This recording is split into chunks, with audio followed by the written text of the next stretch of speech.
All right, happy Sunday. Welcome to one of those news of the day type videos. And we've got some news, sort of. In that the Charlotte Checkers have won the Calder Cup. So the American Hockey League champions, the farm team of the Carolina Hurricanes. So, does it bode well for the future? Yes. Does it mean they're automatically going to be Stanley Cup champions later? No.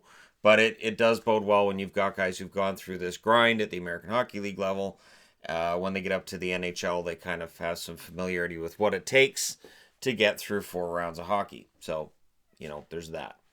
So congratulations to them, all their hard work. I believe they beat the Chicago Wolves in the finals. Also of note, Peyton Krebs tore his Achilles tendon. I thought I'd heard it was like ACL or MCL. Achilles tendon. That may very well affect his draft standing. It could. So somebody may end up getting a bargain later on in the draft. That's depending on the tear. It could be. It could be a nice long recovery period for him, and then you don't know what you're going to end up with after that. So there have definitely been guys who've fallen in the draft because of injury. So we'll see what happens with him. I always find it funny when a guy signs a big contract. So Jeff Skinner gets this big 8-year, $72 million contract, right? And they interview him, and what is he supposed to say? Oh, I'm not going to live up to this. I couldn't believe they signed it. I went in to talk to Botterill, and then he signed it. I said, I want this amount of money. He went, okay, I can't believe he signed it. I'm not going to live up to this contract. So when I see guys saying, well, that's fine, I take on the accepted, added responsibility, and I'm fine with that, I'm going to do great. And I say it every time, and yet it always gets published. It's always the same stuff. But I always find it entertaining anyways, because every time I think the same thing. Like, I just want a guy to come out and go, yeah, I don't know, I've had a bum knee the whole year. I hit it. I don't think I can hide it next year. I shouldn't be allowed to have this contract. St. Louis Blues, and I haven't really talked about this or touched on this. For people who haven't noticed, I don't have the hate on for St. Louis that I should. They ended the dreams of one team I've cheered for, and now they're in line to do it with another, the Boston Bruins in the Stanley Cup Final. But whether it's their fan Layla and the story that she has told is that they have told about her, or whatever it is, the team even went out and adopted a puppy before the playoffs. Like, we're just.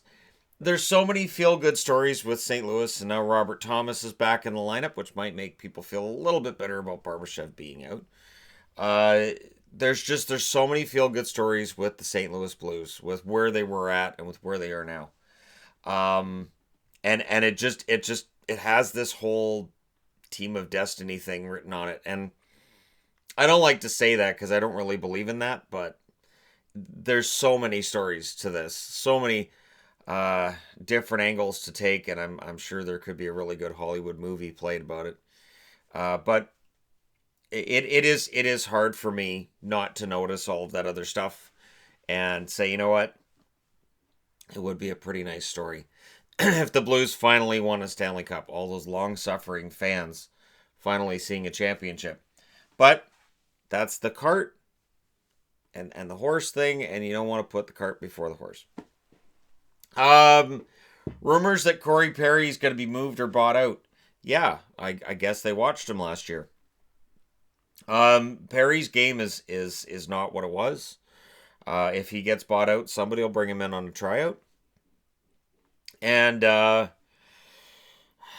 he could bounce back, but at this stage, I just think he's really beat up. So I wouldn't expect miracles, but he's the kind of reclamation project that'll end up either probably with Arizona, maybe with Florida. There are numerous places that you could potentially have teams bidding for his services a little bit with the idea that, well, he has scored goals before, he can do it again. But I really don't know. The last couple of years have just been brutal for him. Every time I hear about the Canucks rumored to be interested in Lucic, it kind of triggers me a little bit. And the whole Loui Eriksson thing with Lucic. At this point, Something's got to happen with those guys. I don't know if swapping one with the other is the answer. I know Lucic has an extra year left on his contract, but I also know that Jim Benning was really interested in Lucic years back when he was going into unrestricted free agency, and I at the time said, don't want him. And just there were enough things I'd seen of his time in Boston and LA that I said, no, that's not the kind of guy that worked with the Canucks, and I still don't think it works. I know, local boy and all, right? Another Canuck news, they are reportedly working on trying to get Nikita Kucherov back into the lineup. I have been a big supporter of Nikita Kucherov, and I think it would be fantastic to get him back. And for all the people who said, well, we don't need Kucherov because we got Goodbranson, where are you now? Where's Goodbranson now? And at the time, I even said Branson's not the same as Kucherov. I don't. Anyways, hopefully he comes back. But he went home and he got married and settled down, and he doesn't really have any reason to want to come back to the NHL if he doesn't feel that pull to win a Stanley Cup. And not every player in the world dreams of winning a Stanley Cup. Sometimes they just like making millions of dollars at home. That's fine. I don't know that I can necessarily poke any holes in that idea. Can I make millions of dollars here and enjoy myself? You probably can. Absolutely. I also want to throw in about UFAs, because there's a lot of talk about unrestricted free agents, and this team has stepped up. And this team has stepped up. Oh, don't worry, this team has stepped up. The unrestricted free agents can't negotiate with every team. Right now, UFA can only do what Jeff Skinner did, sign with the team that owns their rights right now. Until the opening of the negotiation window, teams cannot officially do anything. I'm not saying it doesn't happen behind the scenes, but you got to be really, really careful with that, because if somebody picks up on it, then it's tampering, and you can't tamper with somebody else's players. So UFAs can't shop themselves, and teams can't just willy-nilly start calling around to the agents. What are you looking at? That period starts towards the end of this month. I think it's like about 4 or 5 days before July 1st. And then when July 1st hits, a lot of the big names, we're going to know exactly where they're going. So when I see all these rumors about this team has jumped up, oh, this team's really interested now. Oh, hey, this guys have jumped in. I'm thinking, jumped into what? They can't negotiate yet. There's no negotiating going on yet. So it's just somebody somewhere in an organization, whether it's a GM, assistant GM, or somebody going, yeah, we'd be really interested in Matt Duchene. Yeah, we think that Erik Karlsson would be fantastic here. That's as far as you can go. And even then, you got to watch for tampering. Tampering's tricky. But there you go. News of the day kind of thing. Like I said, happy Sunday. And this may be the last time that we have a hockey game on until October.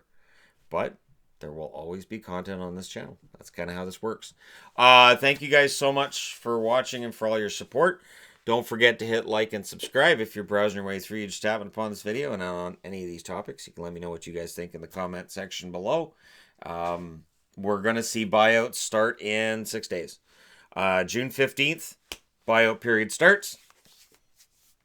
So Corey Perry, that idea of him being traded, that's something that Anaheim's definitely on the clock for. But if you know, so one last thing with the Corey Perry thing. If you're a general manager dealing with the Ducks right now, if you know that this horrible contract, they're going to just buy it out in the next week and you can get him for whatever price you want, you're not really motivated to pick up the contract. So it's that whole, I'm at a garage sale and I'm going to offer you less for that, because I know at the end of the day, you're just going to throw it out if you can't sell it. So there you go. That's the best example I can come up with of that in some kind of everyday life we would exist with, because Corey Perry's made a lot of money. There you go. Thank you guys so much again, and I'll talk to you again soon.